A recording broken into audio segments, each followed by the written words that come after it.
बहुत सारे लोग का सिलेक्शन सिर्फ इस कारण से नहीं होता क्योंकि उनको पता नहीं होता कि रिवीजन कैसे करना होता है। मोस्ट ऑफ अस थिंक कि रिवीजन का मतलब होता है री रीडिंग, बार बार चीज़ों को पढ़ रहे हैं। जितना टाइम हमें किसी चीज़ को पहली बार पढ़ने के लिए लगा, लगभग उतना या उससे थोड़ा सा कम दूसरी बार पढ़ने के लिए लग रहा है, तीसरी बार उससे थोड़ा कम। This is not revision, this is simply re reading stuff and you are just giving yourself a sense of satisfaction कि यार मैं तो बहुत सारी चीज़ें बहुत अच्छे से कर रहा हूँ। आज के इस वीडियो में मैं बताने वाला हूँ how to actually revise very fast 5 to 6 chapter every single day and how I used to do it during my NEET UG preparation time.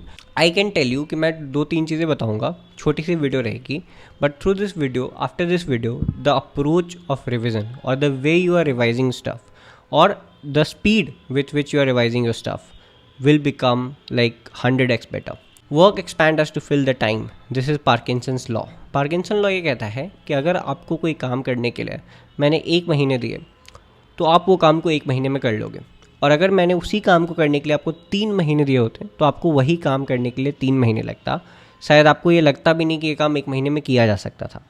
Simple सा बात ये है, आपको भी पता है एग्ज़ाम से पहले जब हम पढ़ने के लिए बैठते हैं, you just need 1 day to complete 50 to 60% of your syllabus. उससे पहले 2 या 3 महीने से जब तुम एग्जाम के लिए पढ़ रहे होते हो तो 40% सिलेबस हुआ होता है। एग्जाम से एक रात पहले you complete 60% syllabus, you do well in your exams. How to attain that level of efficiency for next 2.5 months? Either you're preparing for NEET, preparing for JEE, preparing for boards, किसी भी exam के लिए prepare कर रहे हो, how to revise faster? तो पहले तो you understood this Parkinson law कि जितना खुद को समय दोगे उतना समय लगता जाएगा। तो सिंपल सी बात है, समय कट करो। बहुत सारे लोग अभी भी क्या कर रहे होंगे, they are planning with part syllabus test and all, ये हम ना पार्ट सिलेबस देंगे तो अभी एक लेट से 5 चैप्टर का दे दिया, फिर 5 चैप्टर का दे दिया, ऐसे कर करके they will finish the syllabus. The time is gone. Part syllabus देने का टाइम पूरा साल भर था।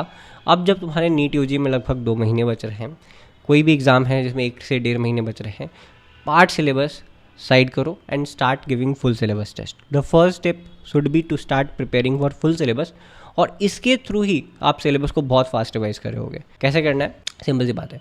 देखो, लेट्स से आज का डेट क्या है। So today when I will be uploading this video it will be 14th of Feb and since you are single so you should focus on studies and rather than कि 14 Feb को क्या होता है। Revision पे ऊपर बात करते हैं ना। हाउ पिटी ऑफ यू कि तुम 14 Feb के दिन रिवीजन के ऊपर वीडियो देख रहे हो। हाँ, let's come back to the topic. देखो, start giving full syllabus test. जैसे आज 14 फरवरी है तो plan a full syllabus test on 25 फरवरी बाय लेटेस्ट। सबसे लेट जो प्लान कर सकते हो 25 Feb। कुछ अर्ली भी अगर तुमको लगता है नहीं मेरी प्रिपरेशन अच्छी है तो 22 Feb को प्लान कर लो। बहुत अच्छी चल रही है, सब कुछ हो रखा है, 20 Feb को प्लान कर लो। But plan your first full syllabus test with in next 10 to 12 days, और उसके लिए शिद्दत से पढ़ो। ऐसे पढ़ो कि ये नीट यूजी का एग्ज़ाम है, और try to cover most of your syllabus. It will be very impractical for me to say कि पूरा सिलेबस ही कर लो, बट प्लीज़ ट्राई कर लो, है ना, कि मैं पूरा सिलेबस कर लूँ। अब इसमें भी एक अप्रोच होना चाहिए पढ़ने के। अगर आपका नीट यूजी का एग्ज़ाम 10 दिन में होता तो आप कैसे पढ़ते हैं? मेरा पहला स्टेप रहता है कि मैं बायोलॉजी की दोनों टेक्स्ट बुक पढ़ लूँ। क्लास 11 की बायोलॉजी टेक्स्ट बुक उठाओ, क्लास 12 की बायोलॉजी टेक्स्ट बुक उठाओ, दोनों बुक को अच्छे से पढ़ो, क्योंकि ये 360 आसान नंबर है जो बायो तुमको देता है। सिर्फ चीज़ों को पढ़ना है, अगर वो चीज़ याद रहेगी तो नंबर आ जाएंगे। सिर्फ टिक मारना है, आगे बढ़ना है, समय भी नहीं खाता। तो पहला priority should be biology. Take 3 or 4 days and read those 2 NCERT। तुम ड्रॉपर हो, मोस्ट प्रोबेबली अगर मेरी वीडियो देख रहे हो शायद तुम ड्रॉपर हो। तुमने कम से कम वो बुक्स 3 से 4 बार से 5 बार कम से कम तुमने पढ़ रखी है। चाहे एक बार में पढ़ाओ, चाहे बहुत बार तोड़ के पढ़ाओ, पिछले 3 साल में पढ़ाओ, तुम्हारा वो किताब पढ़ा हुआ है। तो इतना नौटंकी करने का ज़रूरत नहीं है कि मैं अगले टेस्ट से पहले 2 ही चैप्टर कर सकता हूँ। अपने आप को 3 से 4 दिन दो and try to read the entire subject, पूरी बायोलॉजी पढ़ो। आफ्टर दैट मेरी फिजिक्स और केमिस्ट्री की चीट शीट वीडियोज़ हैं, उसमें मैंने आपको ये बता रखा है कि कौन से चैप्टर से पिछले 10 साल में कितने क्वेश्चंस पूछे जा रहे हैं एट एन एवरेज, और उस चैप्टर को करने में कितना समय लगेगा, उस चैप्टर की डिफ़िकल्टी लेवल क्या है। यानी कि 80-20 प्रिंसिपल मैंने उस वीडियोज़ में कम्प्लीटली तोड़ के रख दिया कि अगर 20% मेहनत करोगे तो 80% फिजिक्स यहाँ से आ जाएगा, 20% केमिस्ट्री पढ़ोगे तो 80% पेपर वहाँ से आ जाएगा। फिजिक्स और केमिस्ट्री के लिए वो चीट शीट वीडियोस देख के उसके अकॉर्डिंगली प्रिपेयर कर लो। Now before we move any further in the video, there is one problem with every dropper faces. It's not the syllabus part, it is कि क्या पढ़ना है, कब पढ़ना है। इतना सारा सिलेबस है, अगर ये वाले प्रॉब्लम के साथ तुम भी जूझ रहे हो कि भाई मोस्ट ऑफ द टाइम पढ़ने की जगह प्लानिंग में जा रहा है, then you can look for Memonit का मिशन व्हाइट कोट बैच। यहाँ पर इन्होंने क्या रखा है, 60 डेज में आपका पूरे सिलेबस को टास्क बेसिस पे बांट दिया है। So you simply wake up and see कि आज मुझे क्या करना है। फॉर एग्जाम्पल मैंने डे 2 का एक स्क्रीनशॉट लगा दिया है, मुझे दिख रहा है कि मुझे एनिमल किंगडम रीड करने बोल रहा है। So once I read this, मैं इस पर जाके टिक कर दूंगा कि हाँ मेरा रीडिंग हो गया।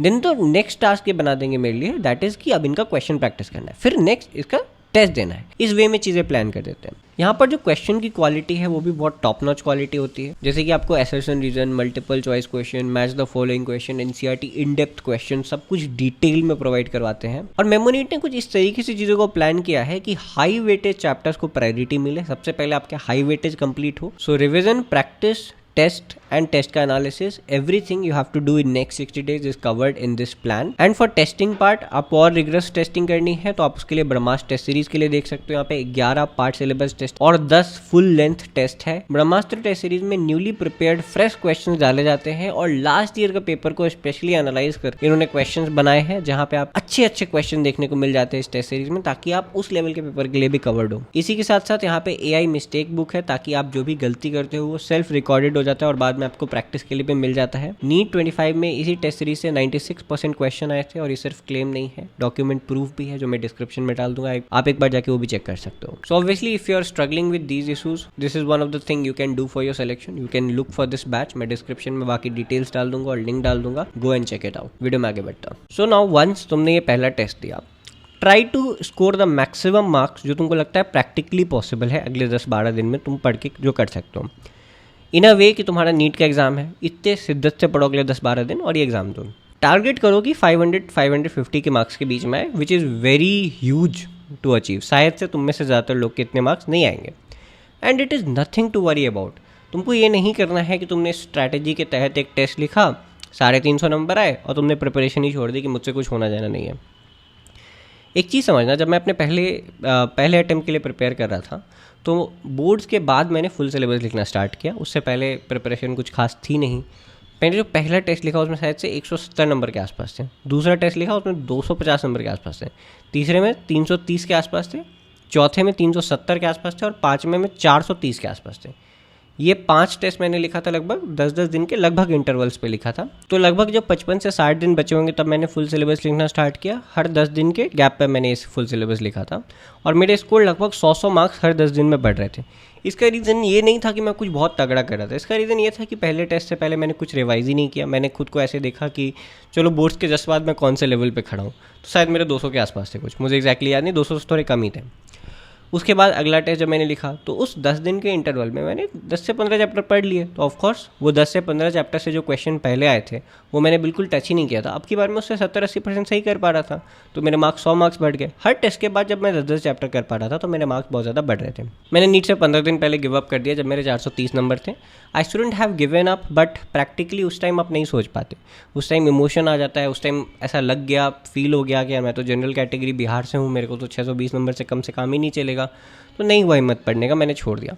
बट द पॉइंट बीइंग कि आज अगर तुम्हारे 350 नंबर भी आए इन अ स्पैन ऑफ 2.5 महीने, ये मार्क्स तुम्हारा सैचुरेशन लेवल नहीं है। ये वो लेवल ऑफ प्रिपरेशन है जो तुम आज पे हो, जहाँ पे आज खड़े हो। हर 10 दिन, हर 15 दिन में जब तुम रिवाइज़ करोगे और जल्दी जल्दी चीज़ों को रिवाइज़ करोगे तो हर 10 दिन पे 100 नंबर बढ़ते हैं। दिस इज़ माई पॉइंट कि डीमोटिवेट नहीं होना है। तो तुमने एक टेस्ट प्लान कर लिया पहला। After that try to give 1 full syllabus every single week. हर संडे एक फुल सिलेबस लिखो, कोशिश करो। कुछ लोग ऐसा हो सकता है कि अभी सिलेबस में बहुत पीछे कर रहे हो, बहुत सारे सिलेबस है जो पहली बार भी नहीं पढ़ा, वो थोड़ा कम टेस्ट देंगे और सिलेबस कंप्लीशन पे ज़्यादा ध्यान देंगे। लेकिन ज़्यादातर लोग जो शुरू से पढ़ते आ रहे हैं, एक certain level of syllabus 80% syllabus लगभग कर लिया है, वो लोग ऐसा कर सकते हैं कि try to give 1 full syllabus every 1 week या एवरी 10 डेज। और पढ़ना क्या है उन 10 दिन में, तो देखो पिछले टेस्ट जब तुमने दिया तो ऐसा क्वेश्चंस आएगा कुछ चैप्टर से जिसको देख के तुमको डर लगेगा। हो सकता है, आई स्टिल रिमेंबर जब मैं पहली बार टेस्ट लिख रहा था आफ्टर 10 डेज ऑफ प्रिपरेशन, वो ये था कि सेमीकंडक्टर के क्वेश्चन देख के डर लग रहा था। सिंपल सी बात थी, मैंने सेमीकंडक्टर आखिरी बार शायद बहुत पहले पढ़ा था, तो कुछ आइडिया ही नहीं था, नहीं बन रहा था। तो वही होता है कि कुछ ऐसे चैप्टर्स होंगे जो हर टेस्ट के बाद हाईलाइट हो जाएंगे कि भाई ये चैप्टर्स तुम्हारे बहुत ख़राब है, इनको देख के ही डर लग रहा है, उन चैप्टर्स को पढ़ लो। तो after every test prepare a to do list of 5 to 10 chapters जो देख के आपको डर लगा, जो देख के आपको ऐसा लगा कि यार इसके क्वेश्चंस तो मैं स्किप ही कर दूं, मैं ट्राई भी ना करूं। हो सकता है जेनेटिक्स बहुत पहले पढ़ा था, जेनेटिक्स के क्वेश्चन देखते ही लगा कि यार ये क्या आ गया, ये तो पढ़ना पड़ेगा। तो उन वैसे 10 चैप्टर निकाल लो, हर 10 दिन के स्पैन में उसको रिवाइज करने की कोशिश करो। एक हफ्ते में 10 चैप्टर किया जाए, है ना। Try to revise bit faster, follow the Parkinson law, और फिर अगला टेस्ट लिखो। आफ्टर एवरी टेस्ट तुम 10 चैप्टर निकालो और फिर उसको रिवाइज करो, फिर अगला टेस्ट दो। 10 चैप्टर निकालो, रिवाइज करो, फिर अगला टेस्ट दो, और हर 10 दिन 7 दिन के स्पैन पे टेस्ट रखो। This is how you should revise. मैंने ये वाली जो स्ट्रैटेजी थी वो लास्ट महीने में अडेप्ट की थी। लास्ट महीने में तुम 7 दिन का गैप खुद को दे ही नहीं सकते, उतना समय नहीं होता। तो जब तुम लास्ट महीने तक पहुँचोगे, लास्ट 20 दिन तक पहुँचोगे, 25 दिन पहुँचोगे, तो टेस्ट की फ्रीक्वेंसी ऐसे हो जाएगी जैसे मेरी थी कि आज टेस्ट दिया, 2 दिन रिवाइज किया, तीसरे दिन टेस्ट दिया, आज टेस्ट दिया, 2 दिन रिवाइज किया, तीसरे दिन टेस्ट दिया। इस तरीके से जब तुम पढ़ते बनोगे ना, तो पहले टेस्ट के बाद हो सकता है ऐसे 15 चैप्टर निकल के आए जो तुम्हारे कमज़ोर है, उसमें से तुमने 10 रिवाइज कर लिया। फिर अगले टेस्ट के बाद 7-8 चैप्टर निकल के आएंगे। After a point of time 4 से 5 टेस्ट के बाद ही तुम देखोगे कि अब 3 से 4 चैप्टर ही बच रहे हैं। तो फिर तुम अपना फ्रीक्वेंसी टेस्ट देने का घटा दोगे। अब तुम हर हफ्ते टेस्ट नहीं लिख के हर चौथे दिन टेस्ट लिखना शुरू कर दोगे, क्योंकि जो चैप्टर रिवाइज करने हैं वो हर टेस्ट के बाद अब तुमको कम मिल रहा है। अब कम ऐसे चैप्टर्स बच रहे होंगे जो तुमने बहुत पहले पढ़ा था, क्योंकि हर टेस्ट के बाद तुम 10-10 चैप्टर पढ़ रहे हो, 70-80 चैप्टर तुम्हारे सिलेबस में है। ऑब्वियसली बात है 6-7 टेस्ट के बाद मोस्ट ऑफ द पोर्शन तुमने रिवाइज कर लिया। This is how you should revise. इससे क्या हो रहा है, तुम मोर टारगेटेड पढ़ रहे हो। You are not starting with basic maths and vectors and kinematics just because आपने पहले चैप्टर से पढ़ना है। यू आर स्टार्टिंग विद दो चैप्टर्स जो टेस्ट में आ रहे हैं और हाईलाइट हो जा रहे हैं आपके सामने, आपको पता चल जा रहा है मेरा वीकनेस है, आप उन पे पहले समय दे रहे हो, रैदर देन वो चैप्टर जैसे basic math vector direct questions भी नहीं आते। हो सकता है most of us start with kinematics, work power energy, biology with living world, है ना, केमिस्ट्री विद मोल कॉन्सेप्ट। हम में से ज़्यादातर लोगों को ना ये चैप्टर्स अच्छे से आते हैं। जो चैप्टर्स नहीं आते वो होते हैं थर्मोडाइनमिक्स, इक्विलिब्रियम, और यहाँ तक हम लोग पहुँच भी नहीं पाते जब हम एक सीधे वे में रिवाइज करते हैं। बट जब आप उल्टा रिवाइज करोगे, जब आप टेस्ट दोगे और फिर रिवाइज करने बैठोगे, तो वो चैप्टर जो आपको सबसे ज़्यादा डर लगता है, सबसे हार्ड है, इक्विलिब्रियम, थर्मोडाइनमिक्स, जेनेटिक्स, ये चैप्टर्स आपके लिए पहले से उभर के आएंगे और फिर आप इनको रिवाइज करोगे, and then it becomes eventually easier. तो बस इस वीडियो के थ्रू दो चीज़ें मैंने बताने की कोशिश की है। पहला, पार्किंसन लॉ। तुम जितना खुद को समय देते जाओगे कि यार एक बार जब पूरा सिलेबस हो जाता है, फुल सिलेबस लिखूंगा, प्रोबेबली नीट से 2 दिन पहले भी you are not ready for a full syllabus test, तो start as early as possible, follow the Parkinson law. एक हफ्ते में तुमको ऐसा लगता है कि नहीं 7 ही चैप्टर पढ़े जा सकते हैं, चैलेंज योरसेल्फ, खुद को 15 चैप्टर दे के देखो, क्योंकि एग्जाम से एक दिन पहले तुम 15 चैप्टर भी कर रहे होते हो। And third law, try to revise through test papers. हर हफ्ते कोशिश करो एक टेस्ट लिखने का, हर टेस्ट के बाद 10 वो चैप्टर निकालो जो तुम टारगेट कर रहे हो कि इस अगले टेस्ट से पहले रिवाइज करनी है। ये 10 वो चैप्टर है जो इस टेस्ट में देख के तुमको डर लगा। हर टेस्ट के बाद तुम अपने सिलेबस को रिवाइज करते चलोगे। 4-5 टेस्ट के बाद ही तुम ऐसी स्थिति में आ जाओगे कि अब चैप्टर्स ऐसे बहुत कम निकलने लगेंगे जिनको देख के तुम्हें डर लगा। And this is how you revise. This is reverse methodology of revising stuff and not going by basic maths, vector, mole concept. You are not revising that typical way. You are revising in a much more efficient तरीका. And this is what I did during the last month of my preparation, जो मुझे लगता है बहुत boost किया मैंने score को।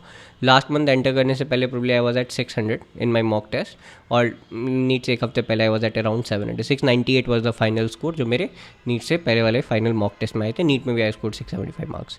तो this is what happens when you revise like this. Obviously तुम में से हर लोग अलग अलग स्टेज पे खड़ा है, तो सबके लिए एक ऐसी स्ट्रैटेजी काम नहीं करेगी। कोई हर 3 दिन पे अभी भी टेस्ट लिखना स्टार्ट कर सकता है, किसी को अभी 12-14 दिन में एक टेस्ट से स्टार्ट करना पड़ेगा। बहुत सारे ऐसे लोग हैं जो 30% ही सिलेबस उन्होंने पढ़ रखा है, तो उनके लिए कोई पॉइंट नहीं बनता ये स्ट्रैटेजी को फॉलो करने का, फुल सिलेबस टेस्ट अभी लिखने का। They should rather focus on कि अगले 10-15 दिन में दे कवर नेक्स्ट 30-40% और पढ़ाई कर ले, and then they can plan for the full syllabus test. But whenever you are prepare to revise stuff, please इस तरीके से पढ़ना, rather than going on from one chapter to another and then another and then writing a test, और फिर test को analyse कर रहे हैं कि पता नहीं क्या गलती रह गई। rather write a test, analyze it, find out weak chapters and then fix it. This is how you revise things. All the best.